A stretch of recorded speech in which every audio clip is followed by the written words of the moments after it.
This is a brief tour of the Interact 2 Blackboard page and site, which you will be using to navigate through your subjects during the course. This is the ETL 401 page, and we're going to go through the different pages. Most of the sites will be set up in a fairly similar way, although some of the links may be different, as different subject coordinators will preference and emphasize different types of information. So the left-hand navigation is the key way for orienting yourself around the site, and you will see that if it has disappeared and you can't see it, there's a little grey arrow that sometimes can disappear, but if you hover over that spot it should appear, and when you click on that the menu will appear again. So we'll start with the home page, and the home page contains a little bit about your subject coordinator, a little bit about the subject that the site is about, and your subject coordinator may also use this page as a teaching tool where they'll post weekly information depending upon how they decide to use the site. We then have another very important page, which is the subject outline.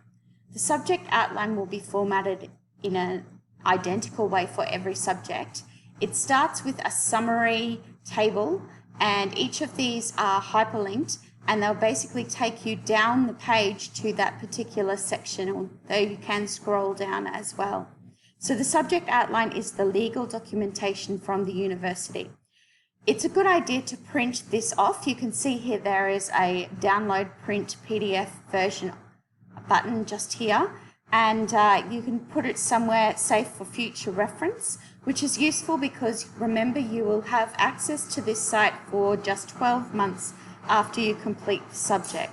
So it is important that if you want to record anything during the course that you either take a screenshot, that you download and save the PDF on your computer, or that you print it out and save it somewhere.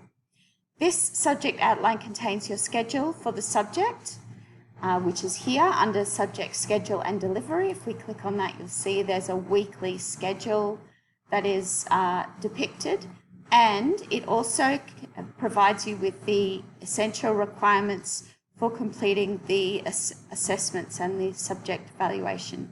So this is an important page that you will come back to again and again. And so that's something that I encourage you to spend a lot of time familiarizing yourself with now and throughout the course. The evaluation link will take you to a page that will become live, and it will look different to this because this is the teacher view, but the evaluation is for you to provide feedback about your learning experience. This is where you will provide feedback about the subject. Learning in an online environment is completely different to face-to-face, and so CSU has put in place ongoing processes for curriculum renewal to make sure that your online experiences are satisfying and successful. And so towards the end of the subject, you will be encouraged to go to that evaluation page and to complete the survey and share your feedback there. And we take that very seriously and use that feedback to further improve and refine the subject.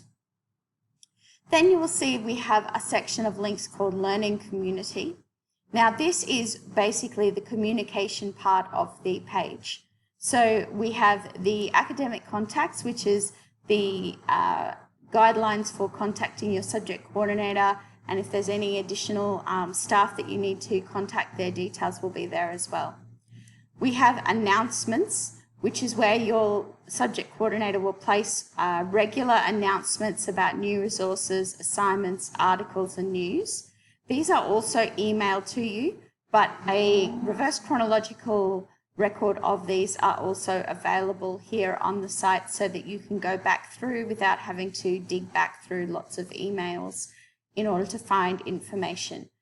Most subject coordinators will email on a weekly or message you through announcements on a weekly basis. Some may do a little more regularly, some may do a little less regularly, but this is the regular updates page for news and announcements. Discussions takes you to the discussion forums, which is where you post your thoughts, ideas and questions, discuss items and topics from the learning modules, and share your input on different learning activities. One of the first places that you will go will be most probably a student cafe or a similarly named forum, which is where you get to introduce yourself and share your little bit about yourself with your colleagues. And these discussion forums are taking the place of that normal face-to-face classroom discussion that you would have, because we don't have that opportunity to meet in real time face-to-face as a class very regularly. So this type of communication is asynchronous, which allows you to think before you post a comment, which is sometimes quite handy because if there's a question or something that you need to ponder, there's no one there pressuring you, waiting for you to respond. You can take your time and respond.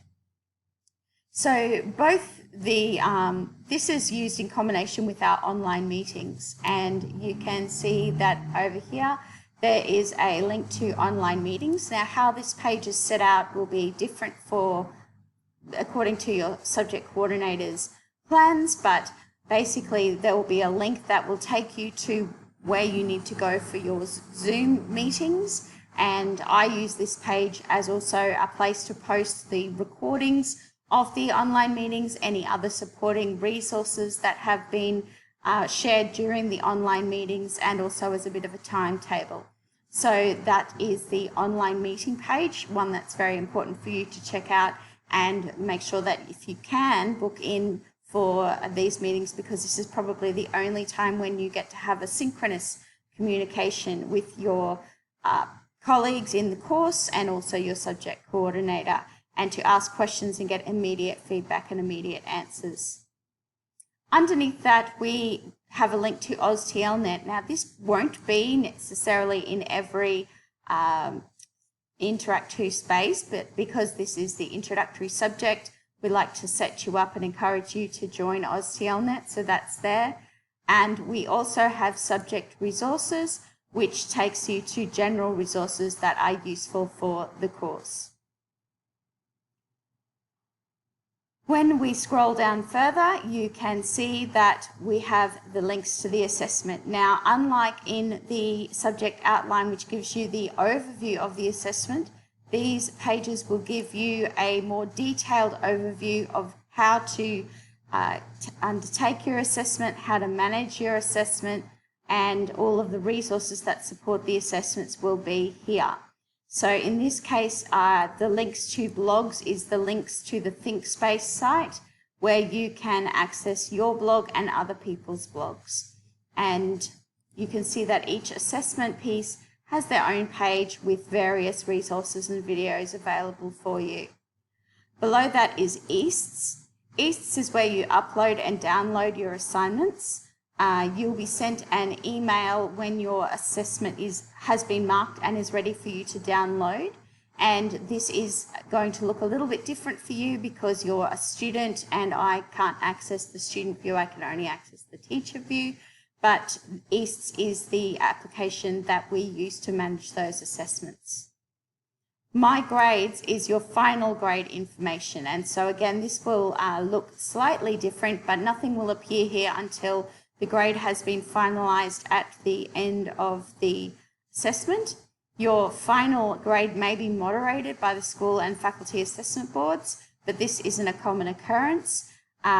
Basically, the moderation happens across the subject coordinators within the school, and so when you receive your grade here, this will be your final grade. The learning content is presented, and this is again going to be presented slightly differently depending upon how the subject coordinator likes to set out their space. But basically, these are the learning modules, which is all of your learning content. And you will also find a link to modules in PDF format where you can download those and print them out. Now, I suggest that you always go to the online version, because although we don't make changes to the content during the course, if a link goes dead or if there's some sort of error or problem with content, it can be quickly attended to in the live version here.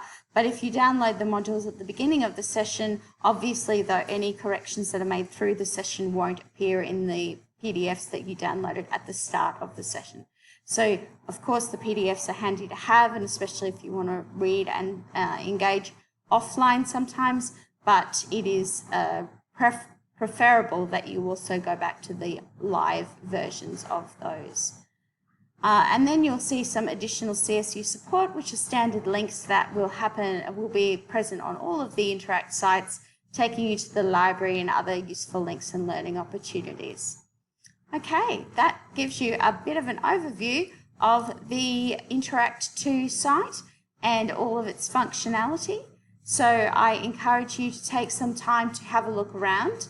And one other thing that I didn't mention before is that there is a link to Study Success over here as well. So that is a useful application. It's not open for me because I'm not a student, but that is a useful site to check out as well when you're preparing for the course.